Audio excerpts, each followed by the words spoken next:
master manifester, manifesting my reality, visualizing it, and bringing that vision closer and closer until I'm living that.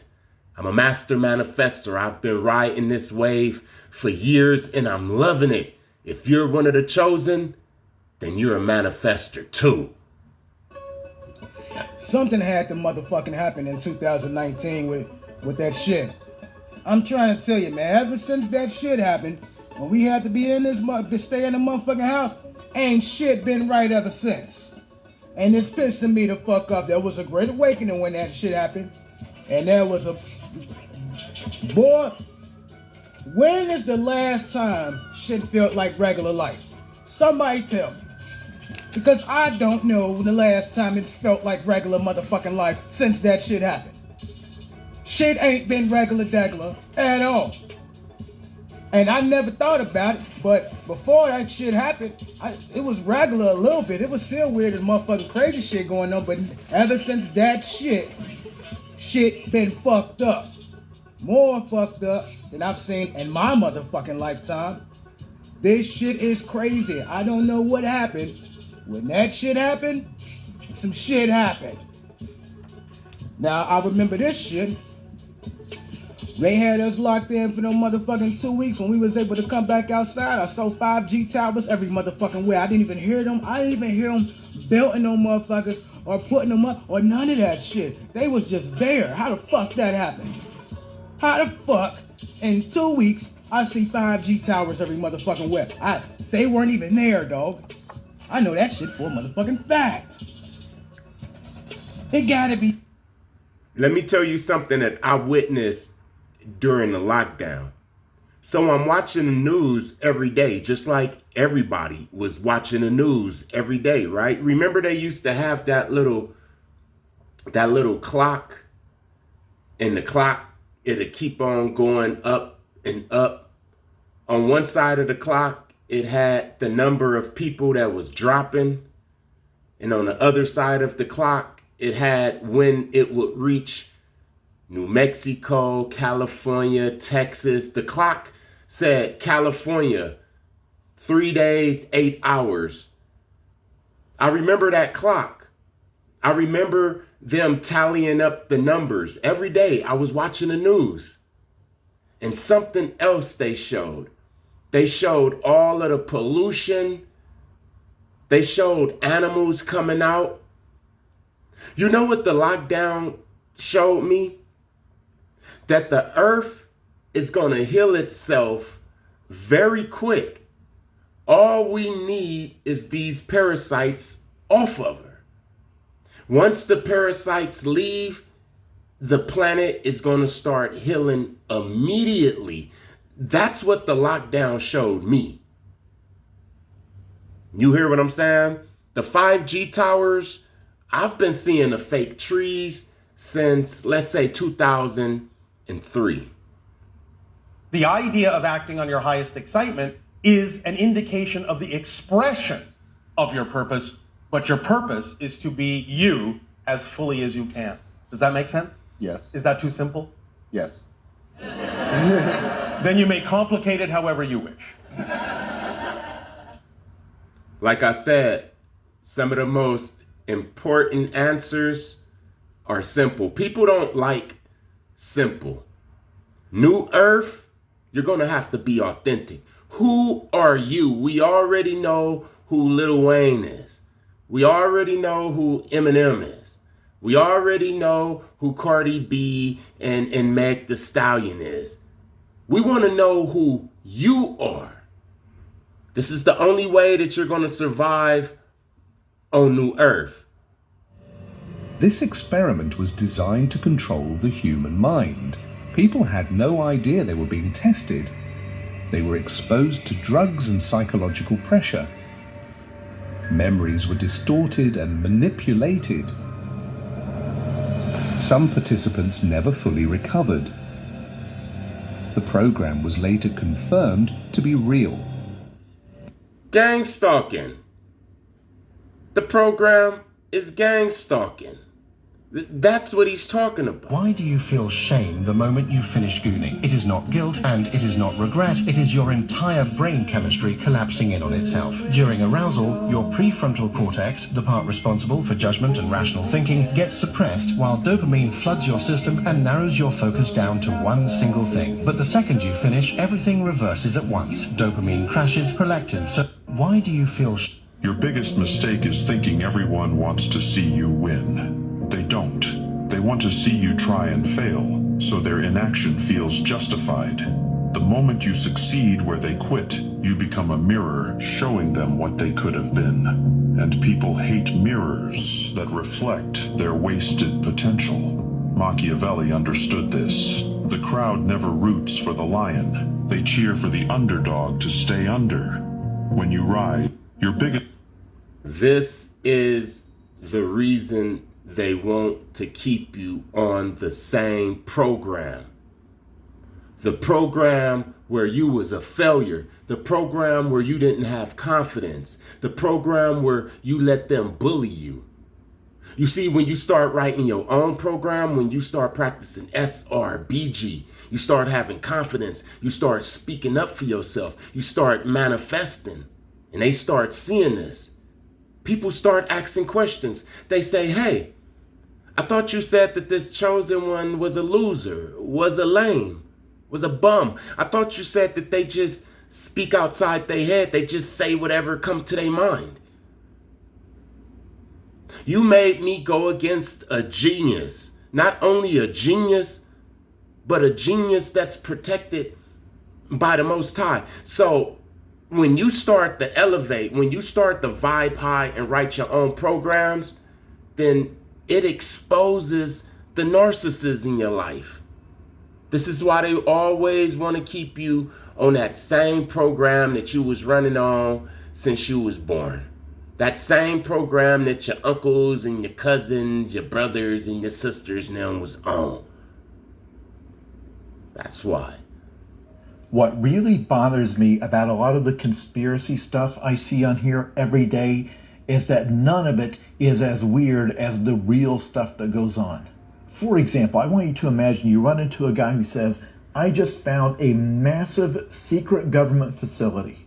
They were wheeling in huge crates of rotting meat, and inside they were feeding it to millions and millions of flesh-eating maggots that they were intentionally breeding. You would immediately assume he is either deranged or just made up the most disgusting story he could think of.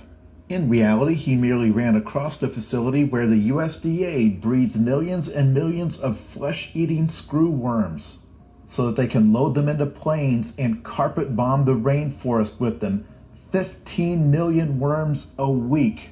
Why in the world would they do that? Good question. There's a wonderful article in The Atlantic called America's Never-Ending Battle Against Flesh-Eating Worms. The screw worms are actually the larvae of this fly, and these things actually used to be common in the United States. If an animal gets any kind of a cut or wound or abrasion, these flies land on it and lay their eggs. The larvae screw themselves down into the flesh and start eating it right off the animal's bones. They would create... I heard that it was Vietnam soldiers that had these worms up in them, and it got them, and it was very nasty. Huge, horrific wounds, and yes, sometimes they infected people. For example, there was once a horrific screwworm outbreak in a penal colony in South America. So they came up with a plan to eradicate these monsters. They noticed that the female flies only mate once, so if you introduce a fly to a sterile male, that fly will never have offspring, meaning they needed to flood the zone with sterile male flies. They wound up building a factory in Texas where they could breed 200 million of these flies a week. And again, the offspring feed on meat, so they had to bring in any kind of animal flesh they could get their hands on. But it worked. The population of the flies plummeted in the United States, and they continued the program in Mexico, working their way down, pushing the flies back. I've said it before and I'll say it again. Ideas like this is why the world needs creepy weirdos. This is how to stand up for yourself, okay? And it's tricky because self-sabotage gets addicting. So when someone says something to you sideways, like whatever it is, you're just gonna look at them kind of like Paisley from Ant Farm and be like, yeah. And it's like supposed to give them the satisfaction of you agreeing, but like you look objectively confused or sarcastic, and then that's not like fulfilling. But they can't do much about that. Because then you're like spiritually letting go, but you still gotta be petty because we're only human. Another method is to kind of sarcastically talk about the truth. You could be like, I'm not gonna let this tomfoolery slide one more day. You can't let your insecurities out on me. And so that's easier to do because it's kind of like for jokes, but then it's like, you know, universally you're still open to being, to changing, which is sick. Number 2, lower your cortisol levels. I'm doing that right now. It's not sponsored, but I would recommend like, not candy, because that's kind of like, it's giving kid, but maybe like a waffle, maybe. Okay, after that, you're gonna go make plans with someone that's funny that you haven't seen in a while. And if they're not funny, then just like text a family member. Like send them like an out-of-pocket meme that's like maybe a little bit offensive, just to like get your blood pumping into something else that's kind of crazy. And then if you're really feeling crazy, maybe like go to Barnes & Noble, because then it's like such like a one-up because you know their ass isn't reading. So yeah. Hey guys, I just wanted to hop on here because I had a sister ask me, she was like, so what do we do? How do we get our powers, not powers, but she was asking how do we get our land back and everything like that. So what I was telling her is because, oh look, my face look kind of dry. Let me pull out some of my product, y'all. I got eczema real bad. So she was asking me, this Divine's Healing's acne oil. But anyways, y'all, she was asking me, how do we get our stuff back? And the way we get our stuff back, you guys, you got to get your powers first. You know what I'm saying? You got to get the anointing. Right now, a lot of us have powers, but we got to tap in. And the way you tap in is by aligning your chakras. They know this. That's why they keep you busy and unfocused on meditating and everything. Because meditating is how you pull the prana, the energy from your kundalini. The energy, and then you have to detoxify this. All your chakras have to be aligned. All your chakras have to be aligned. So in order to get your power so that we can fight this evil, okay? So, but most of everybody got it. They so when we speak to these demons, we speak to them with authority. We don't ask them anything. We command them. We don't ask, command. Give me. I command you. Because you are the God and the goddess of this realm. So you don't ask, you command. I command you. Okay? So that's how we get our stuff back. We ain't asking for nothing. We commanding. They know what's up. That's why they got all these wolves and rumors of wars, because they like, let's keep them in a fear state. Let's not let them know who they are. Don't give them any power. But the power lies within. So when you pull that power up and you become your higher self, ain't nothing they can do. They can't mess with you. You unstoppable. How to vibe high. Give up all of the programs. All of the low vibing programs, the smoking, the gossip, the eating the witchcraft low vibing foods, especially the sex. Now, if you're in a relationship, if you married, okay, be fruitful and multiply. I'm talking to the young man or lady that's out there sleeping around. For men, when you retain your semen, it makes you vibe higher. It gives you all of the vitamins and nutrients. It raises your vibration. And when the Jezebels and low vibing people come and all they have to offer is sex, you look right past that. You become more powerful than the Jezebel as far as females. Why is it important to be celibate?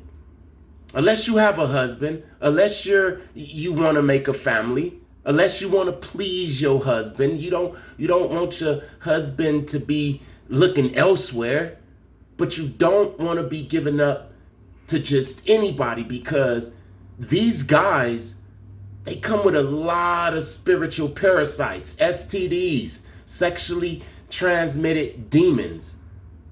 So no matter if you got a good job and you saved, sanctified, filled with the Holy Ghost, if you sleeping with all types of people, you're going to get their demons. You're going to start vibing low. So the easiest way you could start vibing high and tapping into your powers right now as I speak, it's free, is SR&BG. and BG. That's it. I don't really know about raising the chakras and different things like that. I studied the Kundalini and the raising of the chakras and all of that. But the easiest way is SR&BG. And here's one more thing. Stop gossiping.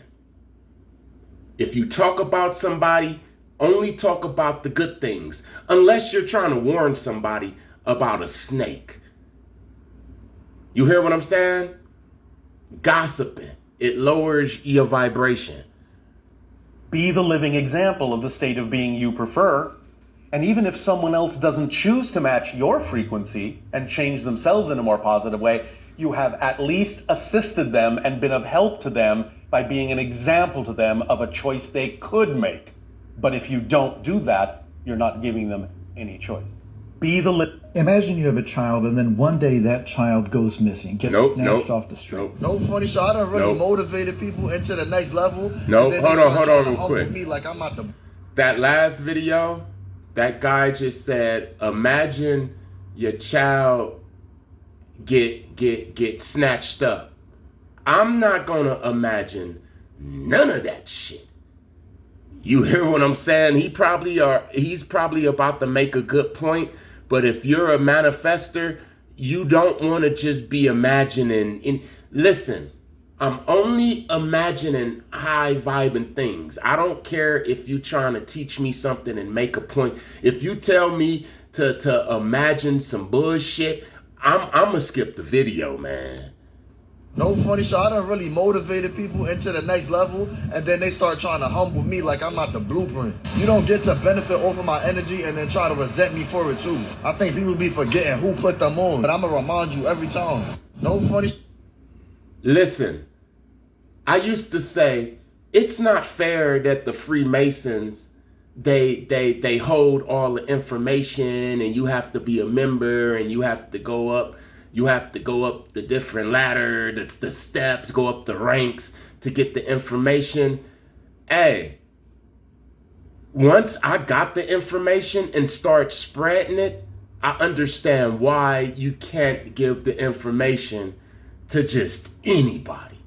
Now, the stuff that I talk about on YouTube, this isn't even diving deep. This is just the tip of the iceberg, because if I was to get up here and start telling people how to really manipulate reality, they probably use it against me.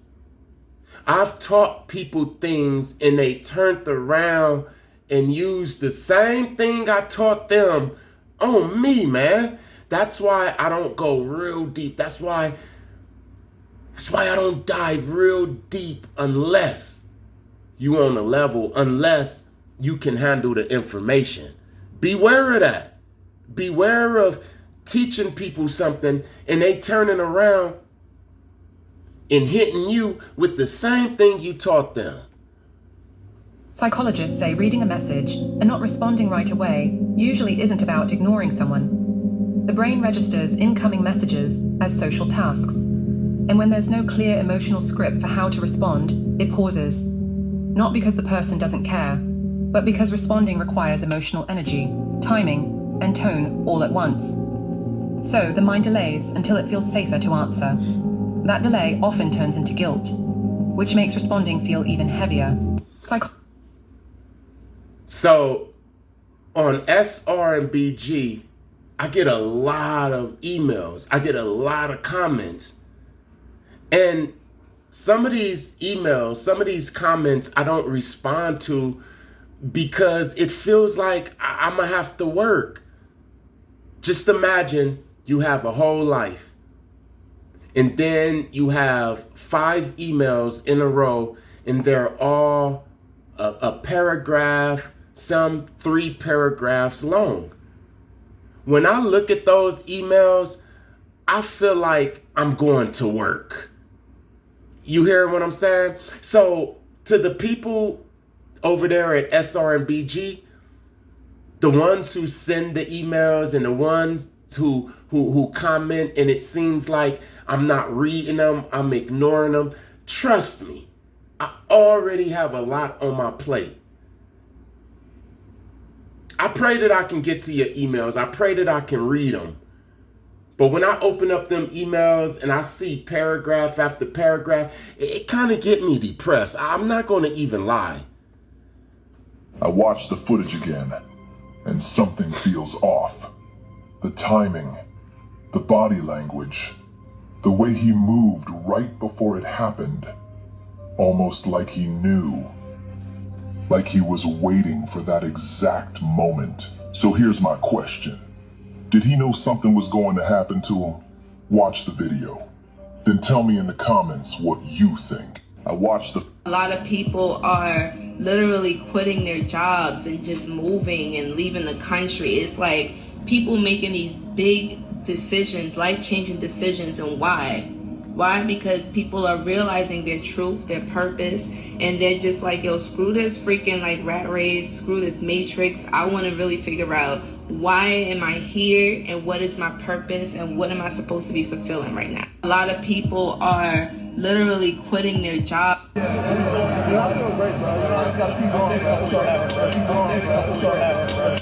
And that should be all the proof that you need to see that this league is scripted and rigged, because how would Sam Darnold know that he would be seeing Brock Purdy in a couple weeks? Because from that game in a couple weeks, it would be, you know, in the playoffs that they would see one another. So can anyone explain that? It's almost like Sam Darnold knew, because these players do know, because these games are all scripted and rigged. And this game was no different. All of these leagues, NFL, NBA, MLB, it doesn't matter what league it is. All of these leagues are scripted and rigged. People need to wake up. There's a moment the brain stops fighting for survival, and instead it begins shutting parts of you down. Psychologists call this protective dissociation. It happens when pain crosses a threshold your nervous system can no longer carry. The hippocampus, your memory center, starts blurring details. Let me rewind this. Let me start it from the beginning, because this is exactly what happens to a targeted individual who don't get out the program. If you stay in the program too long, if you don't vibe high, this is what's going to happen. They know that this is what's going to happen. There's a moment the brain stops fighting for survival, and instead it begins shutting parts of you down. Psychologists call this protective dissociation. It happens when pain crosses a threshold your nervous system can no longer carry. The hippocampus, your memory center, starts blurring details, protecting you from reliving every wound again and again. The amygdala, the alarm bell of the brain, goes quiet, refusing to ring even when danger is real. There's a moment... I don't know who needs to hear this, but in the United States, it is illegal to consume human flesh in the state of Idaho, and only in the state of Idaho. In the other 49 states, there is no law against it. As the Find Law website says, in 49 states, you can at least theoretically eat human flesh and drink human blood in full view of a policeman and suffer no legal consequences. If you're wondering why Idaho bothered to have a law against it, they passed it in 1990 during the Satanic Panic, when there were people obsessed with the idea that there were Satan worshipers doing human sacrifices and rituals everywhere. So they passed a law saying you can go to prison for up to 14 years if you eat somebody, unless it was in a survival situation.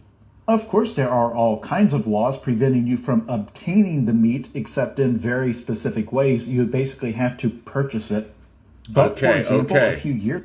So you basically have to purchase the meat for it to be legal to eat.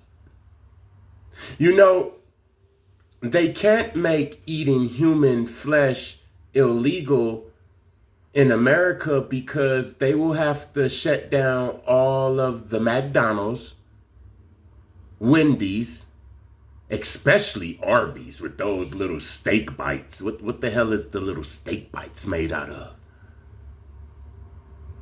So yeah, they have to make eating human meat legal.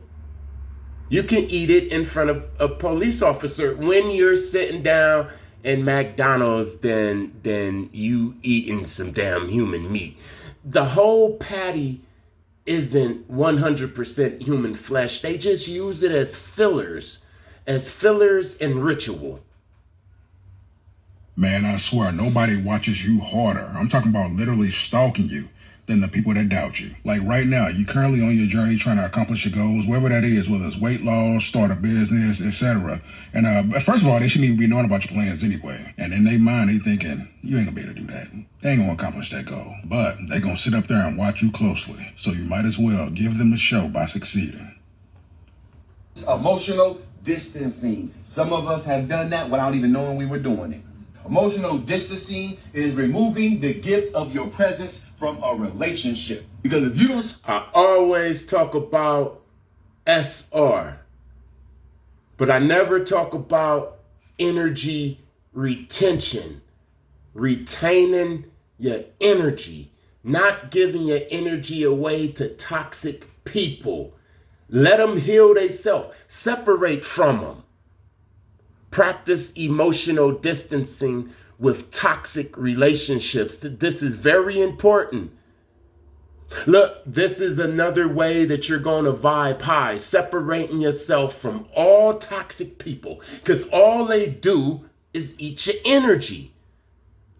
How can you have 100 pounds of energy? You need 100 pounds of energy to make it to the next level. How could you get 100 pounds of energy if every day you giving away 85%? You got to separate from these people. Your presence as a gift in that relationship, if they don't see your presence as a gift in y'all's relationship, get out of it.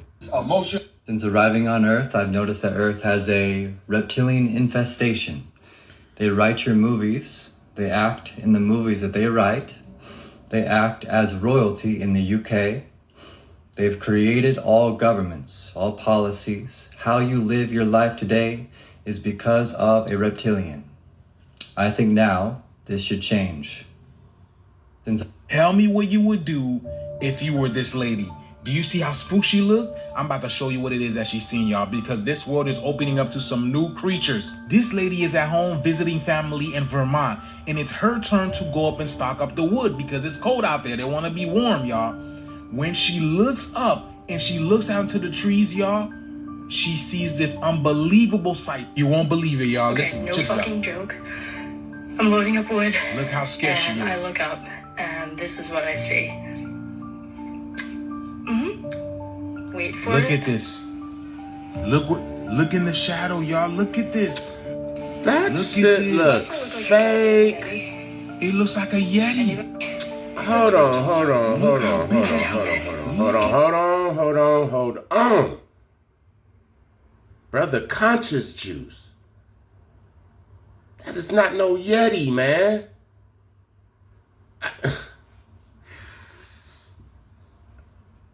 I'm out of here. Peace.